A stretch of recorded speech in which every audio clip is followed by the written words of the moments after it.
Ito po yung aking sekreto. Mga nagbabalak din na itapon na lang yung ref na wala nang pakinabang at maging inverter man yan o non-inverter o no pros, mga nagiyelong freezer, mga sirang evaporator dahil sa ito may mga butas na dahil sa tama ng mga kutsilyo o ice pick, ang lalaki na ng butas. Hindi nyo kasi alam pwede po yan na mapapakinabangan in this case, dito sa aking video, ipapakita ko dito yung paano ayusin yung ref na pwede pang pakikinabangan instead na itapon ninyo sa basura or nakatambak na lamang sa bodega na ginawang cabinet ng ating libro. Ito po yung solution natin para dyan sa mga pinabiyaan ng mga refrigerator natin na nakaimbak na lang. Oops! Meron pa pala itong laman. Kala ko wala ng laman kasi yung evaporator kasi niya butas na. Meron pala itong naka-stack na refrigerant in between compressor, condenser. So, nangangahulugan meron pala itong bara sa filter dryer. Kung gayon, mas safe pa rin gamitin yung ating tube cutter. Pinaandar ko muna, titingnan natin kung okay pa ba yung langis na lumalabas dito ng konti. Mukhang maitim na po yung kanyang langis. Kontaminado na po yung loob ng ating compressor pagka ganyan. Ibig sabihin, kailangan na po natin itong palitan ng compressor kasi marumi na po yung kanyang oil na inilalabas kasama yung refrigerant. Pwedeng makabara na naman sa kanyang filter dryer. Sayang, okay pa naman yung kanyang compressor, tumatakbo pa yung motor at malakas pa yung kanyang pressure. Ito po yung dahilan ng pagkabara ng kanyang filter dryer kaya merong na-trap na refrigerant sa kanyang pipeline. Ito na po yung oil na nagmumula sa ating compressor. Parang putik na, ang lapot na. Ito po yung kanyang compressor. So, sukatan natin at hanapan ng katumbas na compressor. So, ganitong size po ay isang 1/8 horsepower po ang ipapalit natin. 15 cm po yung kanyang height at 13.5 po ang kanyang diameter. So, ito na po, tinanggal ko na ang kanyang compressor para palitan. So, ito na po yung evaporator. Kasur ko yung tinatanggal ko. Gamit ang side cutter, pinuputol ko po yung kanyang pipeline na kailangan nating i-rehab by using recoiling. Ngayon, ito na yung tinanggal ko na yung kanyang pasukan ng refrigerant para sa evaporator at yung tubo na natira, kailangan natin tanggalin din kasi nakakagulo lang sa babalik natin ng ating evaporator. Suction line po itong tinatanggal ko ngayon na tubo mula ito sa compressor. Ito na po yung ating evaporator. Minarkahan ko para sa lagusan ng tubo. Sinukatan ko muna at nilagyan ko ng marka yung ating ref. Kailangan kasing sentrong-sentro yung ating marka doon sa bubutasan natin sa katawan ng ating refrigerator. Madali lang naman itong bubutasin kasi ang layer lang nito ay plastic, foam at yung manipis na lata sa likuran. Napakadaling butasan lang po yan para sa lagusan ng ating panibagong tubo ng ating suction line. Ito, sandali lang na butas kahit na screwdriver lang ang ginamit ko. Siyempre, sa likuran din ay kailangan ko sa lubong ko ng pagbubutas ng likuran ko. At ngayon, lalagyan na natin ito ng panibagong linya ng ating evaporator, ang ating soft copper na 1/8 diameter na may habang 32 feet po yan. Simulan na natin. So, kailangan sa pagbabaluktot nito ay hindi yung natutupi yung kanyang madali lang kasing matupi ito dapat dahan-dahan tayo sa pagbaluktot. Kaya, maingat akong nagbabaluktot dito ng ating copper tube. Soft copper tube kasi ito na manipis para madaling lumamig. Kailangan kasing manipis lang din po yung ating copper. At saka madali siyang baluktutin. Ito sa pamamagitan ng ating pagre-recoiling sa magiging hindi na siya delikado doon sa mga ice pick or kutsilyo kasi nasa likuran na siya ng ating evaporator. Ito yung tinatawag nating evaporator. Nilalagyan ko lang po siya ng aluminum clamp na mabibili mo lang sa aluminum glass supply. Nakaribit lang po yung ating aluminum clamp na ginawa ng aking kuya. Ayan po siya sa tabi ko. Kasalukuyang ginugupit yung mga aluminum clamp. Habang ako naman yung tagalagay ng ating mga aluminum clamp dito. At kailangan nasa likuran yung ating rivet para smooth yung ating evaporator at walang nakakatusok o nakausli na dulo ng ating rivet na maaaring makakabutas ng mga cellophane sa paggawa ng yelo. Ito na po yung marka. Kailangan naka-inline po siya. Dapat sa yan, ito yung pasukan ng ating capillary tube. Kaya dapat naka-inline sa doon sa butas na ginawa natin butas doon sa kanyang kaha. Ayan na po yung pagkaka-rivet niya. No? Dapat yung copper tube ay nakalapat ng maigi doon sa evaporator. At ito naman yung lagay ng thermostat natin.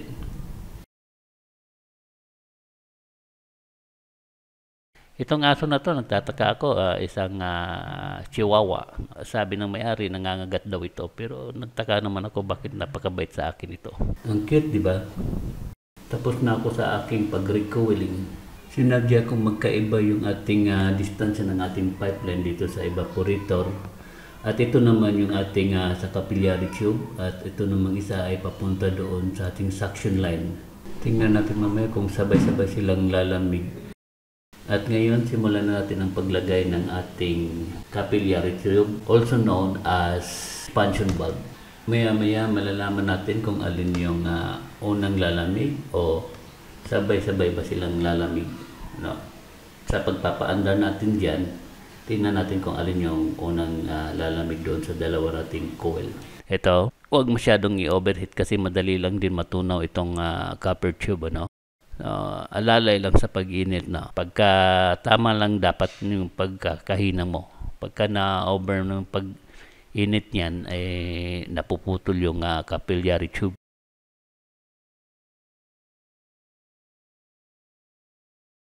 Spiral dapat yung pagpulupot natin doon sa linya ng ating suction line. Suction line po yung pinupuluputan natin.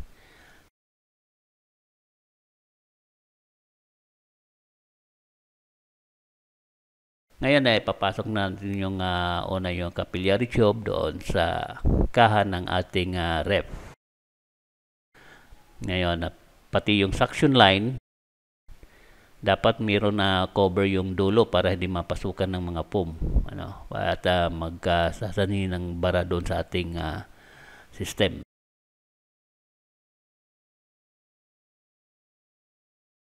Tapos nating mailagay yung ating evaporator. Maingat akong nagbaluktot nitong suction line. Ano? Baka biglang natupi yung pagkakabaluktot.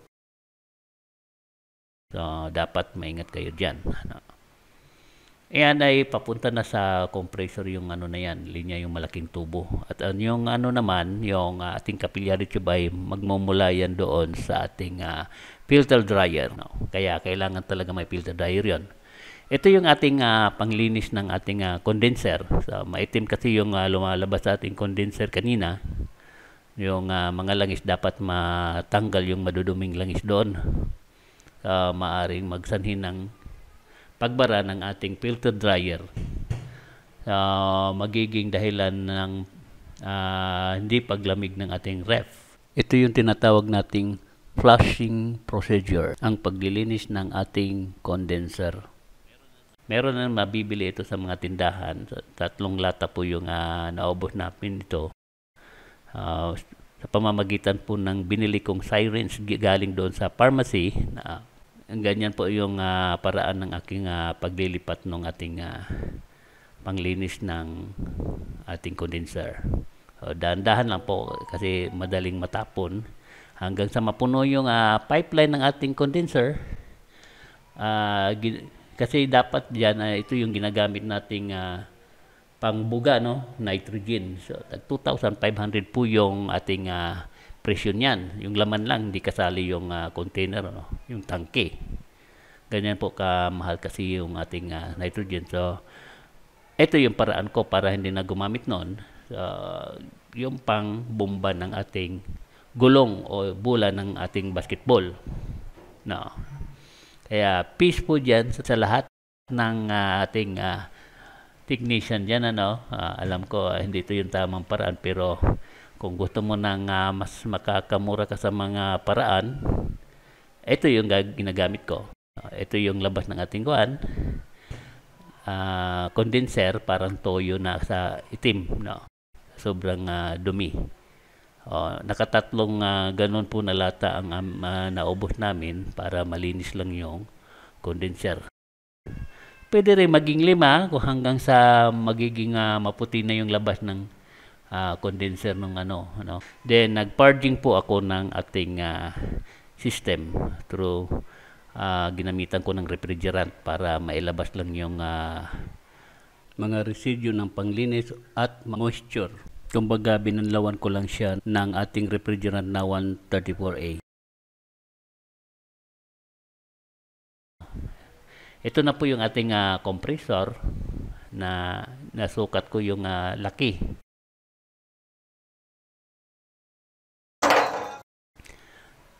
Ito na po, marahil nagtataka kayo bakit nilagyan ko ng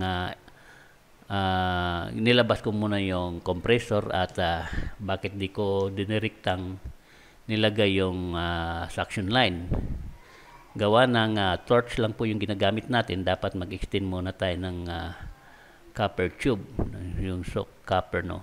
Kasi kung iririkta mo doon, di ka makakapag-ikot ng paghihinang kasi ina-absorb lang nung katawan ng compressor yung init ng ating torch. Kung acetylene ang gamit po natin, pwede po natin yan na direktang may lalagay yung suction line. Kasi mas mainit po kasi yung acetylene kaysa dito sa ginagamit natin na torch, map gas. Ganito ang paraan ko para dikit ko ng maigi yung ating suction line. Kasi pagka nalagyan na natin yan ng extended na pipeline, mas madali mo itong kakabit doon sa suction line using torch lang. Pero kung meron tayong acetylene, pwede mo naman direktang ilalagay ito doon sa kanyang suction line.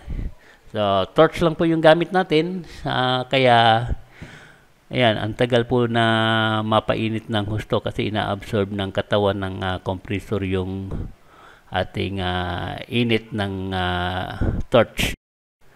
Kaya matagal po nating naidikit yung ating pipeline na extension, malayo-layo lang doon sa kanyang katawan. Ganyan po katagal pagka ikaw ay gagamit lamang ng torch, hindi acetylene.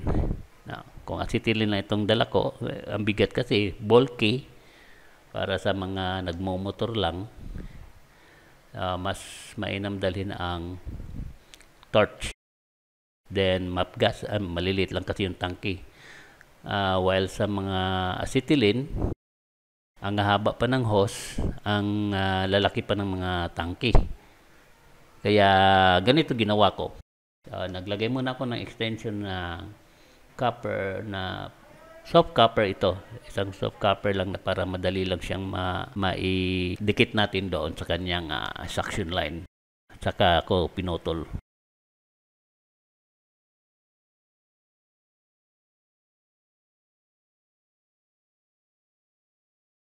Gumamit din ako ng flaring tools dito para palakihin yung butas, para mailagay natin yung suction line na namumula doon sa ating ginawang evaporator.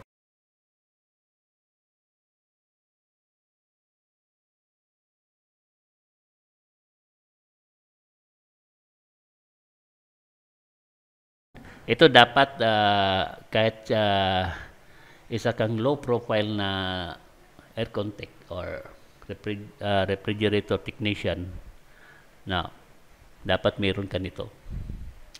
Di ka pwedeng gumawa ng mga aircon o refrigerator nang walang ganito. Kasi ito yung mahalaga sa mga technician na mga conditioning. Ayan, matapos kung mapalaki yung buwan, susubukan natin isuksok yung pipeline. Ayan, madali lang po siyang maisuksok. Ah.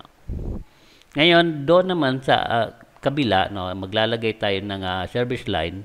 Ay papakita ko na lang dito yung paano paglagay. Pwede natin mairekta yung pipeline ng ating condenser, no, papasok sa condenser. Kaya lang medyo gumamit ako dito ng borax para mas madali ding dumikit.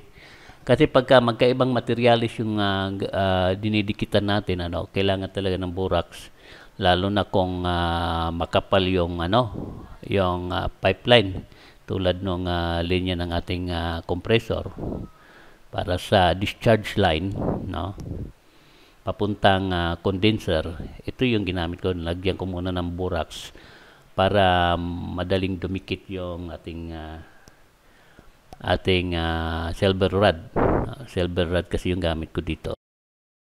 Ayan, medyo matagal-dakal din mong initin kasi malapit lang din sa katawan ito ng ating compressor. Kaya ko ginagawan ko ng extension yung dalawang pipeline natin, yung service line pati yung kanyang suction line. Yung isa, hindi ko na pinakita ang paglagay ng ating service line. Kapareho lang din yan ng paglagay natin ng ating suction line. Kaya, ayun, sobrang tagal talaga pagka gamit mo ay torch.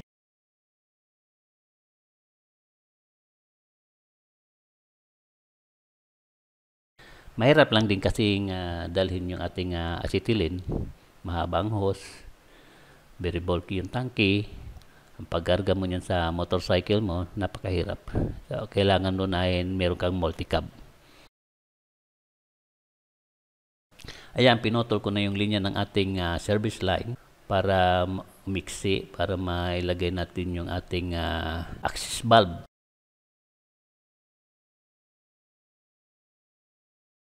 Ito na yung ating access valve. Palalaking ko lang yung butas para ilalagay doon sa ating service line papuntang compressor. Ayan po, pinalalaki ko na po yung kanyang butas.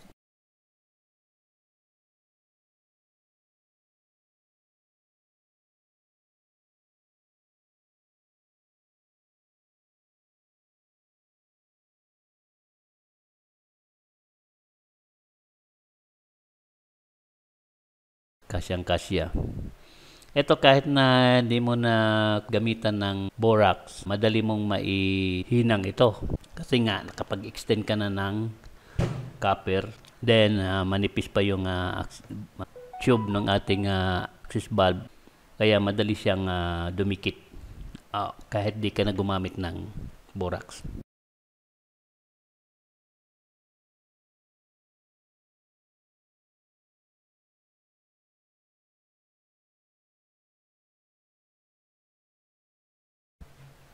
Dito naman sa output ng ating condenser, papuntang yung lalagyan natin ng filter dryer na to.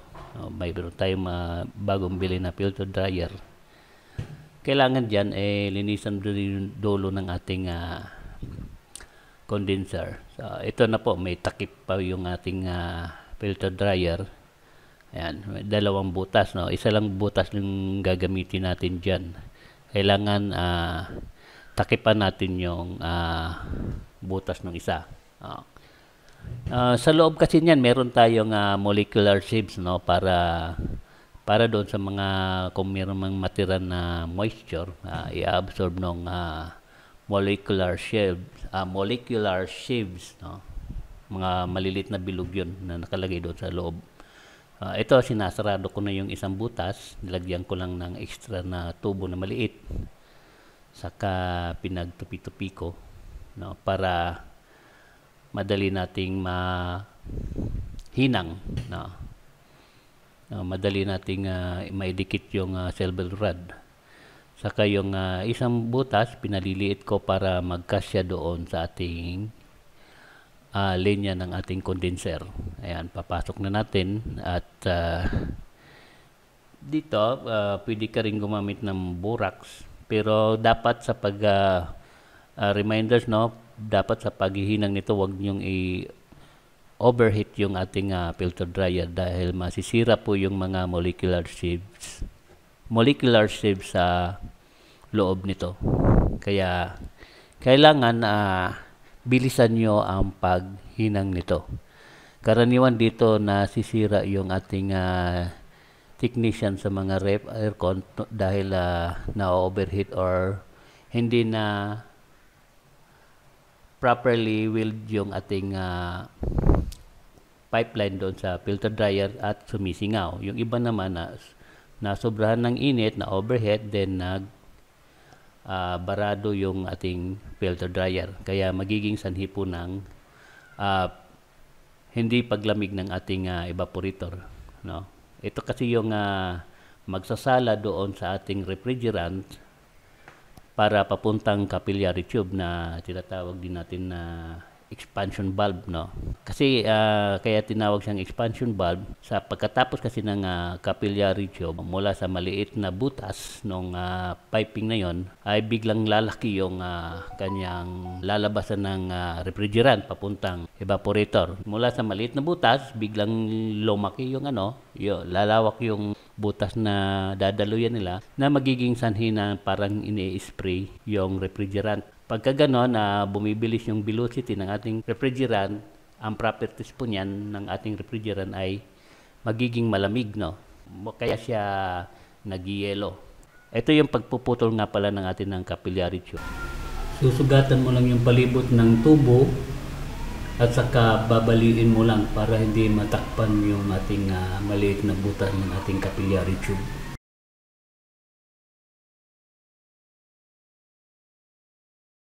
No, dapat maingat ka sa pagputol para hindi matakpan yung butas ng ating capillary tube.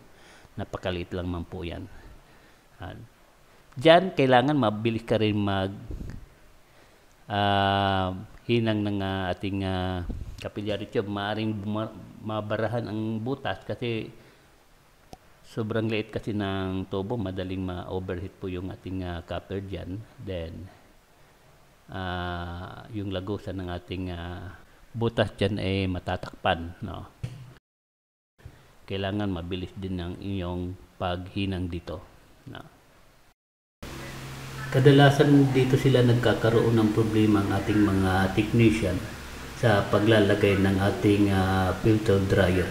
Pagka dito karaniwan may sumisingaw din, no? Pagka hindi maganda yung pagkakahinang. So, kailangan pulido ang pagkakahinang ng iyong capillary tube. Dapat walang singaw kahit gabuhok. Ayan na po, ilalagay na natin yung ating compressor. Lagyan muna natin ng rubber yung mga paa nito para hindi siya mag-iingay. Absorber na rin po siya doon sa ating compressor sa kanyang katawan, no? Pagka wala kasi niyan, maririnig mo yung ugong ng makina. Kailangan meron talagang rubber para hindi siya maingay. Kahit bago yan, pagka yan ay nadikit doon sa katawan ng ating ref, magpo-produce po yan ng ingay. Medyo iniingatan ko yung ating linya ng ating discharge line kasi baka biglang matupi. Aray ko! Ang init pa pala nito. Kala ko ang lamig na. Sobrang init. Pasok tuloy ako ng filter dryer na to. At ngayon ilalagay na natin yung pin ng ating access valve. Tinanggal kasi yan kanina. Paalala nga pala sa lahat, pagka sa tuwing maghihinang kayo nitong access valve, kailangan tanggalan nyo ng pin para hindi masunog yung kanyang rubber. Okay, matapos natin na mahigpitan yung access valve, ready na siya sa pag-access ng ating refrigerant. Ano? Pero meron pa pala tayong nakalimutan, yung suction line. Ito, tingnan nyo ang magiging resulta ng paglagay ko ng extension ng ating copper tube. Ayan.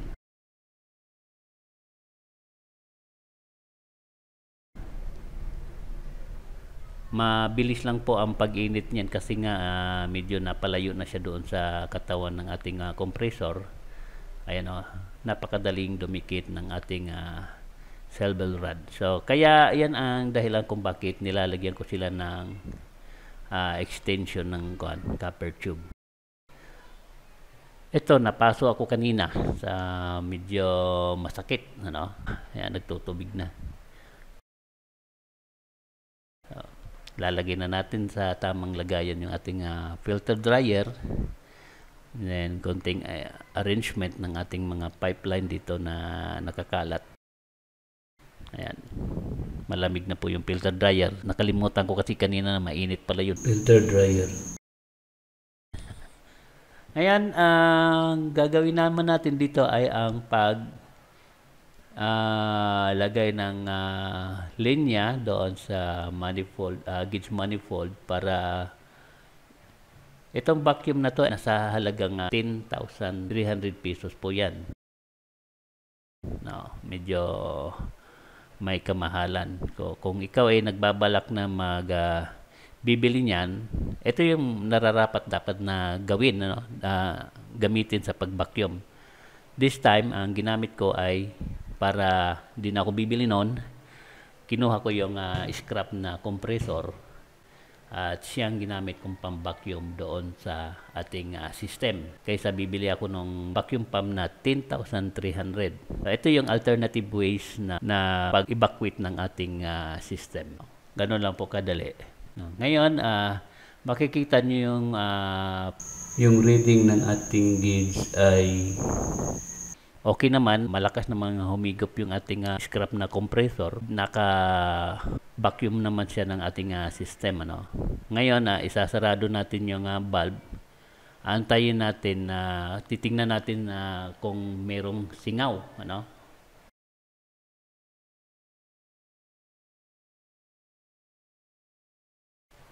Ayan.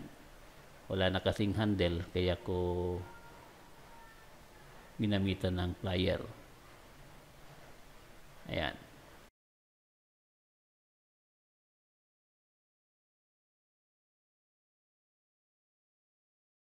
Nasa 30 mm mercury na po tayo. Ay, off na natin yung vacuum pala. Iwan muna natin para malaman natin na kung may leaking yung ating system. Kung wala naman. Pagkatapos ng isang oras, binalikan ko na yung ating gauge. Ganun pa rin yung reading. Ibig sabihin, wala po siyang leak. Ito naman, tinatanggal ko yung ating thermostat para tingnan natin yung linya ng ating mga wire, kung anong kulay yung nakakabit sa ating thermostat, para ilagay natin doon sa compressor. So, kulay puti, pula po yung ating linya ng ating thermostat. Ilawan naman yung ating kulay green na may puti yung kabilang linya niya. Yung pula at puti, yung puti yung common ng ating linya na ginawa natin sa ilawan at sa thermostat. Yung pula yung papuntang compressor, at yung puti yung common na linya ng ating ilawan at compressor. Ganun lang po kadali yan pag wiring. Lalagyan lang natin yan ng plug. Diretso, walang capacitor. Ito na po yung ating tangke ng ating 134A. Lalagyan na natin. Meron lang itong laman na mga 1 kilogram na refrigerant. R134A po yung kailangan natin na refrigerant, kasi yun ang kailangan ng ating compressor. Huwag kayong maglalagay ng ibang refrigerant, maliban sa 134A na refrigerant. Ito, nilagyan ko muna pansamantala ng refrigerant yung ating kulay dilaw na hose, para mag-purging tayo, mailabas yung kung meron mang hangin na pumasok. Na ayan, niluluwagan ko po yung kulay dilaw na hose para lumabas yung in-inject ko na refrigerant. Na, tawag dyan po ay purging. Para mailabas lang po yung air molecules. Bawal kasi yan sa system ng ating refrigeration. Ayan.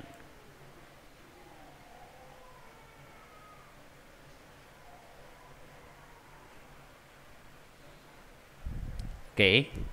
Matapos nating mag-purging, nilagay ko sa balde yung ating tangke, no? Kailangan naka-upright position kasi yung ating tangke kasi kailangan natin yung gas, no? Hindi yung liquid na form na refrigerant.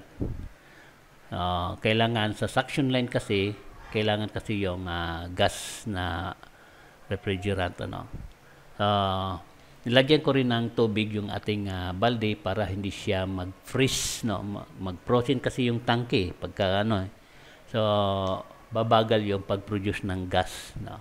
Kailangan nakababad siya sa tubig para maiwasan ang pag-frozen ng ating refrigerant sa loob, na para mapabilis yung pag-produce ng ating gas form na refrigerant. So, liquefied po kasi yung laman ng tangke natin. So, then may certain pressure, may certain pressure po na hihinto yung pag-produce ng gas. Kaya limited po na, kasi limited po yung pag-produce ng gas kung malamig na yung ating tangke, ano, nagpo-frozen. Kaya dapat nakababad sa tubig para ma-absorb ng tubig yung lamig ng tangke. Ayan. Sa pagsasalin po o pagsa-charge, dapat on and off yung pag-control natin ng valve. Maaari ka rin mag-control ng valve doon sa tangke, no? Ayan po, mas mabilis pong lumamig yung ating dikit-dikit na linya ng pipeline kaysa doon sa medyo malalaking agwat, no? Ayan ay pinapakita ko lang kung ano yung dapat na gawin ninyo pagka kayo ay nagre-recoiling. Dapat halos magkakalapit yung pipeline. Ayan na po ang ating kuan. Ngayon tapos na tayo sa pagkarga ng ating refrigerant. Pinatay ko muna ng ilang minuto at tinignan ko yung mga reading ng pressure. 79 PSI po yung ating reading habang nakahinto yung makina. Ngayon, sinaksak ko na. Makikita natin yung starting ampere niya ay nasa 0.9 ampere, no?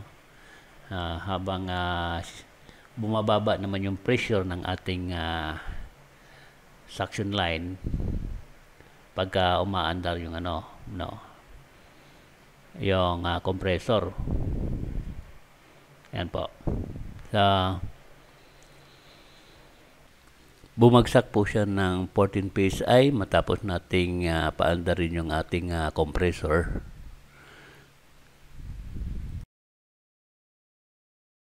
Bumababa din po yung ating amperahe. Nasa 0.5 ampere na lamang po. Yan ay babagsak pa, no? Sa mga ilang minuto pang darating. Antayin natin ng ilang minuto pa. At makikita natin yung final reading ng ating working pressure sa system. Ito na po yung final reading natin, 0.4 ampere at saka nasa 7 PSI na bumagsak na po tayo sa 7 PSI. Ito na po yung kanyang stable na working pressure habang umandar yung compressor.